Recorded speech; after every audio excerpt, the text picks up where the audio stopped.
All right, let's get the booty working. So for hip thrusters, Elise is going to start on the bench or whatever I have access to. If worst case, you can do a glute bridge if you don't have anything. She's going to start with her shoulder blades on the bench. So if my shoulder blade sits like this, I'm trying to have the bench, have them sit just on the bench so we're nice and supported. We don't need our arms on the bench. People tend to default to this position. That usually just means we're not as supported as we should be. So take elbows off. We're going to have a relatively vertical shin angle here. So if Elise walked her feet out, we could see that we have this kind of overdone angle, or she walked too close, we could see that we have this opposite angle. Not a bad thing, it just tends to take the load away from the glutes a bit more. So what we're gonna try to get is this nice vertical chin angle.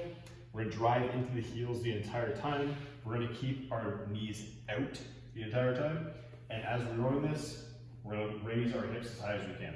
Now, what typically happens here is we tend to dump up.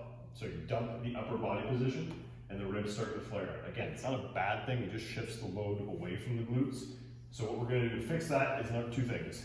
Elise is gonna put her hands on her ribs and focus about bringing them down.